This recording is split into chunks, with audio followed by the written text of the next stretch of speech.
வணக்கம் சில்ட்ரன்ஸ். நம்ம class 4 English lesson 7th English lesson M.O.M in orbit தான் பார்க்க போகிறோம். Class 4 English lesson 7 M.O.M in orbit. இந்த லெசனுக்கு போகிறதுக்கு முன்னாடி குட்டி பசங்களுக்கு ஒரு சின்ன எக்ஸ்ப்ளனேஷன் கொடுக்க போகிறேன். இப்போது நம்ம சேட்டலைட் சென்ட் பண்ணுறோன்னு வச்சுக்கோங்க. எங்கே இருந்துன்னா ஏர்த்லேருந்து சென்ட் பண்ணுறோன்னு வச்சுக்கோங்க. இது சன், இது ஏர்த். ஒரு 18 மந்த்ஸ்க்கு ஒன்ஸ் தான் நம்ம எர்த்துக்கு பக்கத்தில் மார்ஸ் வரும். என்ன வரும்? எர்த் பிளானட்க்கு பக்கத்தில் மார்ஸ் வரும். இந்த நேரத்தை யூஸ் பண்ணிட்டு தான் நம்ம சயின்டிஸ்ட் சேட்டலைட்டை கரெக்டாக சென்ட் பண்ணுவாங்க. நெக்ஸ்ட்டு நம்ம இந்த சினிமாவில் பார்க்குற மாதிரி எர்த்துலேருந்து ஸ்ட்ரெயிட்டாக சேட்டலைட் அனுப்புனா நேராக மார்ஸில் போய் இறங்குன்றது கிடையாது. அதோட இதுவே டெக்னாலஜியே வேறு. என்னன்னு பார்த்தீங்கன்னா நல்லா கவனிச்சுக்கோங்க. இப்போ நம்ம எர்த்லேருந்து சேட்டலைட்டை சென்ட் பண்ணுறோன்னு வைங்களேன். அந்த சேட்டலைட்டோட என்ஜினுக்கு கரெக்டான முதல்ல ராக்கெட்டை தான் அனுப்புவோம். நம்ம ராக்கெட் தான் அந்த ஸ்பேர் பார்ட்ஸ் எல்லாம் டினை பண்ணிவிட்டு ஆர்பிட், அதாவது அதோட மிஷனான மார்ஸுக்கு போனவுடனே சேட்டலைட்டாக மாறிடும். சரிங்களா? ஃபஸ்ட்டு நம்ம ராக்கெட் அனுப்பும் போது இப்படி அனுப்பின உடனே ஸ்ட்ரெயிட்டாக அவுட்டர் ஸ்பேஸுக்கு ராக்கெட் போகாது. அவுட்டர் ஸ்பேஸுக்கு போனால் தான் மார்ஸோட ஆர்பிட்டேஷனுக்கு போகும். ஏன்னா நம்ம ராக்கெட்டுக்கு தேவையான ஸ்பீடப், ராக்கெட் என்ஜினுக்கு தேவையான ஸ்பீடப் இருக்காது. அந்த ராக்கெட்டுக்கு நம்ம மார்ஸை நோக்கி போகிற அளவுக்கு ஸ்பீடு இருக்காது. ஸோ அது என்ன பண்ணும், இந்த ஏர்த் ஆர்பிட்டேஷனில் இங்கேருந்து அனுப்புகிறோன்னு வச்சுக்கோங்க. ஒரு 5 to 6 டைம்ஸ் இந்த எர்த்தையே சுற்றி வரும். ஒரு கரெக்டான டிஸ்டன்ஸில் கரெக்டாக சுற்றி அது அந்த அவுட்டர் ஸ்பேஸுக்கு போகிறதுக்கு தேவையான ஸ்பீடப் கிடைச்ச உடனே அது என்ன பண்ணும், அவுட்டர் ஸ்பேஸுக்கு போகும். அதுக்கப்புறம் மார்ஸோட ஆர்பிட்டேஷனை போய் அடைஞ்சிடும். ஓகேவா? இந்த பாயிண்ட்டை தெரிஞ்சுக்கோங்க. இது படித்தாதான் லெசன் உங்களுக்கு புரியும். ஓகேவா? லெசனுக்குள்ளே போகலாமா? Moms in orbit. In 2013, a team of scientists at ISRO Indian Space Research Organization was racing against the time to complete an important mission. They wanted to send a satellite into the orbit around Mars. Nobody in India had ever tried such a big thing. such a thing before. அதாவது என்னன்னா, in 2013 நம்ம ISRO scientist, Indian space research organisation, அவங்க என்ன பண்ணுறாங்க, ஒரு சேட்டலைட்டை மார்ஸோட ஆர்பிட்டுக்கு அனுப்புகிறாங்க. இதுக்கு முன்னாடி இந்தியாவில் இந்த மாதிரி ஒரு விஷயம் முயற்சி பண்ணதே இல்லை. In 18 months, Earth and Mars would come very close to each other as they orbited the sun. நான் சொன்னல 18 monthsக்கு ஒன்ஸ் இந்த சன்னோட ஆர்பிட், இந்த சன்னை சுத்தம்ல, இந்த சன்னை நம்ம பூமி சுத்தம். அந்த சேம் ஆர்பிட்டேஷனுக்கு ஈக்குவலாக நம்ம மார்ஸோட ஆர்பிட்டேஷனும் வரும். அதாவது மார்ஸும் அதே இதில் ஆர்பிட்டேஷனில் சுத்தம். அப்போ சன் எர்த் மார்ஸ் 3 பேரும் ஒரே நேர்கோட்டில் இருப்பாங்க. எர்த்துக்கு பக்கத்தில் மார்ஸ் இருக்க மாதிரி இருக்கும். ஸோ இந்த டைமை யூஸ் பண்ணி சயின்டிஸ்ட் என்ன பண்ணுவாங்கன்னா சேட்டலைட்டை சென்ட் பண்ணுவாங்க. Once the scientists wanted to send the satellite into space, then because it would need the less energy. ஏன்னா நம்ம பக்கத்தில் மார்ஸ் வரும்போது நம்ம ராக்கெட் சென்ட் பண்ணாதான், சேட்டலைட்டை சென்ட் பண்ணாதான் நமக்கு அவ்வளோ எனர்ஜியோ ஃபியூவலோ தேவைப்படாது. ஸோ எந்த பிளாக்கேஜும் இல்லாமல் கரெக்டாக நம்மளோட பிளான் பிரகாரம் சேட்டலைட் போய் மார்ஸோட ஆர்பிட்டேஷனில் சேரும். Once launched, the satellite would enter the Mars orbit. It would then send the scientist important information about the Mars surface and atmosphere. என்ன ஆகும்னா, ஒன்ஸ் இந்த ஆர்பிட்டேஷனில் போய் நம்ம சேட்டலைட்டு நின்னப்புறம் ஒரு கரெக்டான டிஸ்டன்ஸில் பிளேஸ் ஆனதுக்கப்புறம் தான் சயின்டிஸ்ட்டை உள்ளே அனுப்போம். அவங்க போய் மார்ஸோட சர்ஃபேஸில் என்ன இருக்குது, அதோட என்னென்ன ரிசோர்ஸஸ்லாம் நம்ம மார்ஸில் இருக்குது, ஹியூமன் வாழ்கிறதுக்கு தகுதியான இடமா, அந்த மாதிரி விஷயங்கள்லாம் அங்கே போய் தான் நம்ம சயின்டிஸ்ட் ஆராய்ச்சி பண்ணுவாங்க. After the month of hard work, the bad weather delayed the launch by 5 days. Everyone was very nervous indeed. அதாவது 5 hours, அதாவது 5 days டிலே ஆயிருக்கு. மாச கணக்கா ஹார்ட் ஒர்க் பண்ண இந்த மிஷன் வந்து பேட் வெதர் காரணமாக ஒரு 5 days வந்து டிலே ஆயிருக்கு. 5th November 2013 thankfully it was a success. நம்ம வந்து 5th November 2013ல நம்ம இஸ்ரோ சயின்டிஸ்ட் சக்சஸ்ஃபுல்லா நம்ம ராக்கெட்ல சேட்டலைட்டோட ராக்கெட்டை மார்ஸ் ஆர்பிட்டேஷன் போறதுக்காக சென்ட் பண்ணிட்டாங்க. But their work was not done yet. The satellite's engine was not strong enough to take it out of Earth orbit. They had to come up with a way to generate a lot of speed fast. அதாவது என்ன சொல்றாங்கன்னா அவங்க வேலை இன்னும் முடியல. Engine வந்து இங்கேருந்து நான் உங்களுக்கு அந்த ஒயிட் பேப்பரில் வரைஞ்சி காட்டின மாதிரி தான் ராக்கெட்டோட என்ஜின் வந்து அவ்வளோ ஸ்பீடப் கிடையாது. பூமியிலேருந்து கிளம்புன உடனே நேராக மார்ஸ் ஆர்பிட்டேஷன் போகிறதுக்கு அது ஸ்பீடப் பண்ணுறதுக்காக என்ன பண்ணுவாங்கன்னா பூமியோட ஆர்பிட்டேஷனில் அது ஒரு 6 times ரவுண்ட் பண்ணிட்டு அதுக்கு தேவையான ஸ்பீடப் எடுத்துக்கிட்டு தான் மார்ஸோட அட்மாஸ்பியரை நோக்கி போகும். ஓகேங்களா, அதை தான் அடுத்து சொல்றாங்க. So they made the satellite orbit around the earth 6 times and waited until it picked up enough speed.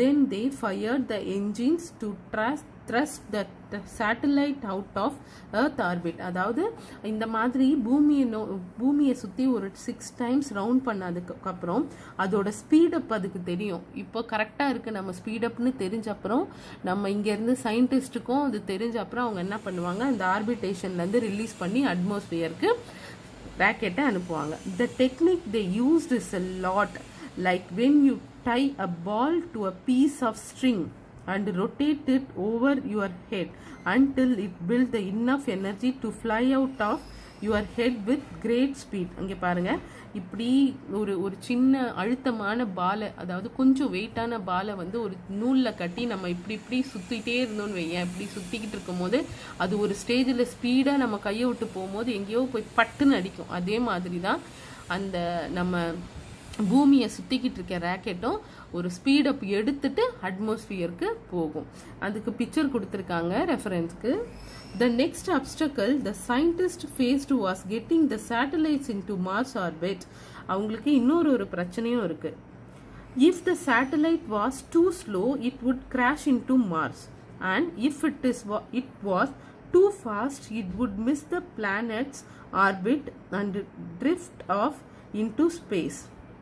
Drift ஆஃப்னா என்ன சொல்கிறாங்கன்னா, ஒன்று நம்ம அனுப்புகிற சேட்டலைட் ரொம்ப ஸ்பீடாக இருந்ததுன்னா பிளானட் மார்ஸ் கிட்ட போன உடனே வெடிச்சிடும். இல்லைன்னா ரொம்ப ஸ்லோவாக இருந்ததுன்னா பிளானட்டை மிஸ் பண்ணிடும், அட்மாஸ்பியர்லேயே சுற்றிக்கிட்டு இருக்கும். அந்த மார்ஸ் ஆர்பிட்டுக்கு போகிற அந்த வழியை மிஸ் பண்ணிடும். வழின்றதை விட அந்த ஃபோக்கஸை மிஸ் பண்ணிட்டு அட்மாஸ்பியர்லேயே சுற்றிக்கிட்டு இருக்கும். ஸ்பீடாக இருந்தாலும் வெடிச்சிடும், ஸ்லோவாக இருந்தாலும் அது அந்த மிஷனை மிஸ் பண்ணிடும். ஸோ மாட்ரேட்டான ஸ்பீடில் அது போகணும்.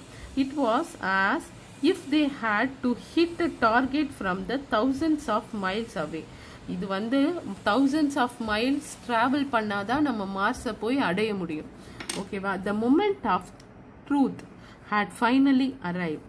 Everyone was on tender hooks until they heard the 3 little words. Indian Space Research Organization, M.O.M in orbit. எல்லாரும் வந்து இதை நினைச்சு டென்ஷன்ல சீட் கார்னர்லேயே வந்துட்டாங்க. அதாவது என்ன நடக்குமோன்ற இது ஃபோக்கஸ்லேயே அதை மட்டும்தான் யோசிச்சுட்டு இருந்தாங்க. ஆனால் அவங்க சக்ஸஸ்ஃபுல்லாக நடந்து முடிஞ்சிருச்சு. நம்ம அனுப்பின சேட்டலைட் வந்து நம்ம பூமியோட ஆர்பிட்டுக்கு போயாச்சு. India successfully launched is first satellite into Mars orbit on the very first attempt. Okay, India வந்து மார்ஸோட ஆர்பிட்டுக்கு அனுப்பின ஃபர்ஸ்ட் சேட்டலைட்டே சக்ஸஸ்ஃபுல்லாக முடிஞ்சிச்சு. ஃபர்ஸ்ட் சேட்டலைட் இல்லை, நிறைய சேட்டலைட் சென்ட் பண்ணிட்டோம், பட் அது வந்து ஃபெயிலியரில் தான் முடிஞ்சுது. பட் இந்த சேட்டலைட் வந்து சக்ஸஸ்ஃபுல்லாக போயாச்சு. It is hard to believe now that India's first attempt to launch a satellite into space ended in failure. நம்ம வந்து ஸ்பேஸுக்கு ஒரு சேட்டலைட் அனுப்பினோம், அப்போ வந்து அது ஃபெயிலியர் ஆயிடுச்சு. அது 1979 அனுப்பினோம், அந்த சேட்டலைட் பே ஆஃப் பெங்காலில் விழுந்தாச்சு. What harder to believe, however, is the humble beginning of the Indian Space Research Organization. எல்லாருக்கும் humble beginning, அதாவது நம்மளோட டெக்னாலஜி மற்ற நாடுகளில் இம்ப்ரூவ் ஆனால் கூட நம்ம நாட்டில் அவ்வளோ சீக்கிரம் டெக்னாலஜி நம்மளால் இம்ப்ரூவ் பண்ண முடியலை. நம்ம ரொம்ப ஸ்லோ ப்ராசஸில் தான் வந்தோம், ஃப்ரம் த ஸ்க்ராட்ச்லேருந்து தான் வந்தோம், அதாவது ரொம்ப அடியிலேருந்து தான் வந்தோம். ஆனால் இப்போ நம்ம யார் அப்படின்னா இந்த உலக நாடுகளில் இந்த வேர்ல்டு கண்ட்ரி அந்த ஸ்பேஸ் போர்ட் யாரெல்லாம் வச்சுருக்காங்களோ அதில் நம்ம நாடும் ஒரு இம்பார்ட்டண்ட்டான நாடாக வந்தாச்சு. ஸ்பேஸ் ப்ராஜெக்ட் எல்லாத்துலேயும் நம்ம நாடும் சக்ஸஸ்ஃபுல்லாக வந்து கண்ட்ரியில் இருக்க நம்ம வேர்ல்டில் இருக்க எல்லா கண்ட்ரீஸ்க்கும் சேலஞ்சபிளாக இருக்கும். Perhaps the hardest thing to believe is that India is today one of the most important spaceport in the world. நம்ம இந்தியா வந்து most important spaceportா மாறியாச்சு. ISRO has come a long way since the days of bullock carts howling in important rocket parts. They have built one of the most reliable rocket ships, developed a space program from scratch, and even launched the 104 satellites simultaneously. அதாவது நம்ம இஸ்ரோவோட இது சொல்கிறாங்க, history சொல்கிறாங்க. அது எப்படின்னா நம்ம புல்லக்காட்டில் வச்சு சேட்டலைட்டோட parts எல்லாம் எடுத்துகிட்டு போகிற காலத்துலேருந்தே நம்ம வந்து ரொம்ப கஷ்டப்பட்டுருக்கோமா. ரொம்ப தூரம் ட்ராவல் பண்ணி சில பார்ட்டை வந்து இங்கேருந்து இங்கே எடுத்துகிட்டு போகணுன்ற அந்த காலத்தில் ஜீப்பு பஸ்ஸு பெரிய பெரிய இதெல்லாம் கண்டுபிடிக்கல, ஹை அண்ட் வெஹிக்கல்ஸ்லாம் கண்டுபிடிக்காத போதே நம்ம புல்லக்கார்ட்ஸில் நம்ம சேட்டலைட்டோட ஸ்பேர் பார்ட்ஸ் எல்லாம் எடுத்துகிட்டு போனோமா. அவ்வளோ கஷ்டப்பட்டு இஸ்ரோ டெவலப் ஆகிருக்குன்னு சொல்கிறாங்க. And who knows, maybe someday it might be up to you to lead us to the star. அதாவது இந்த லெசனை படிச்சுட்டு இருக்கேன், நீங்கள் கூட ஒரு நாள் வந்து ஸ்டாருக்கு சேட்டலைட் அனுப்பலாம். என்னது, ஸ்டாருக்கு சேட்டலைட் அனுப்பலாம். எனக்கும் அதுதான் ஆசை. பிள்ளைங்களா எப்போவுமே படிப்பை வந்து இந்த லெசன் உங்களுக்காக எதுக்கு கொடுத்துருக்காங்க இந்த லெசனை அப்படின்னு யோசிச்சு பாருங்க. இந்த வயசில் இந்த 4th ஸ்டாண்டர்ட் படிப்பீங்க, 4th ஸ்டாண்டர்டில் 9 இயர்ஸ் ஆகும் இருக்கும் உங்களுக்கு. இப்போ வந்து எதுக்காக உங்களுக்கு இந்த லெசனை கொடுத்துருக்காங்க நல்லா யோசிச்சு பார்த்தீங்கன்னா தெரியும். நம்ம சேட்டலைட் அனுப்புகிற விஷயத்தையும் அதோட இம்பார்ட்டன்ஸையும் உங்களுக்கு எப்படி சென்ட் பண்ணுவாங்க, அந்த டென்ஷன் அந்த டெக்னாலஜியை உங்களுக்கு ஒரு லெசனாக கொடுத்துருக்காங்க. எல்லா லெசனையும் மார்க்காக படிக்காதீங்க, சில விஷயங்களை வந்து நம்ம லைஃபுக்கும் ஏற்றுக்குங்க. இதில் இந்த லெசனை இப்போ இந்த வீடியோவை பார்த்துட்டு இருக்க ஏதாவது ஒரு குழந்தை கூட நாளைக்கு வந்து சேட்டலைட்டை சென்ட் பண்ணலாம், இஸ்ரோவில் சயின்டிஸ்ட் ஆகலாம், சேட்டலைட்டை சென்ட் பண்ணலாம். அந்த மாதிரி இருந்தால் இந்த உலகத்திலே சந்தோஷப்படுற ஆள் நானாக தான் இருப்பேன். So all the best childrens. ஒரு நல்ல குழந்தைங்களா வாங்க, நல்ல பண்புடைய குழந்தைங்களா வாங்க, சக்ஸஸ்ஃபுல்லாக லைஃப்பை லீட் பண்ணுங்கள். உங்களில் யார் சயின்டிஸ்ட் ஆகணும்னு வெறியாக இருக்கீங்களோ அவங்க எல்லாரும் வந்து சயின்டிஸ்டாக போகணும். அட்லீஸ்ட் வந்து நம்ம இஸ்ரோவில் வந்து நம்ம தமிழ் பீப்புள்ஸ் யாராவது நிறைய பேர் ஆக்குப்பை பண்ணணுன்றது தான் என்னோட ஆசை. தமிழ் பீப்புள்ஸ் நிறைய பேர், எல்லாரும் இந்தியாவில் இருக்க எல்லாரும் ஆக்குப்பை பண்ணணும். தமிழ் பீப்புள்ஸும் நம்ம போய் அந்த இடத்த சீட், அதாவது நம்ம ஹானரபிள் சீட்ஸ் நிறைய இம்பார்ட்டன்ட் போஸ்ட்லலாம் நம்ம போய் உட்காரணும்னு எனக்கு ஆசை. அதை நீங்கள் நிறைவேற்றுவீங்கன்னு நம்புகிறேன். All the best childrens. வாங்க புக் பேக் எக்ஸசைஸ் போகலாம். Choose the correct option to answer this question. Put a tick mark. When were the scientists at ISRO racing against the time? 2013. What delayed the launch? The bad weather. Option bad weather. When was the satellite launched? The 5th November of 2013. The satellites would send the information about Mars and the surface atmosphere. D. The surface atmosphere. ஓகேவா குட்டீஸ்? இந்த lesson உங்களுக்கு புரிஞ்சுதா? இந்த video உங்களுக்கு பிடிச்சிருந்தா like பண்ண மறந்துடாதீங்க. இது யாருக்கெல்லாம் யூஸ்ஃபுல்லாக இருக்குமோ அவங்களுக்குலாம் ஷேர் பண்ணுங்கள். சேனலை சப்ஸ்கிரைப் பண்ண மறந்துடாதீங்க. இந்த வீடியோவோட ரைட் சைட் கார்னரில் சப்ஸ்கிரிப்ஷன் பட்டன் கொடுத்துருப்பேன், அதை கிளிக் பண்ணி சேனலை சப்ஸ்கிரைப் பண்ணிக்கோங்க. பெல் பட்டன் ப்ரெஸ் பண்ணிக்கோங்க. மொபைலில் பார்க்குற குழந்தைங்க சப்ஸ்கிரைப் ஆப்ஷனுக்கு போய் சப்ஸ்கிரைப் பண்ணிக்கோங்க. அடுத்த லெசனில் அடுத்த வீடியோவில் உங்களை வந்து மீட் பண்ணுறேன். பாய் குட்டீஸ்.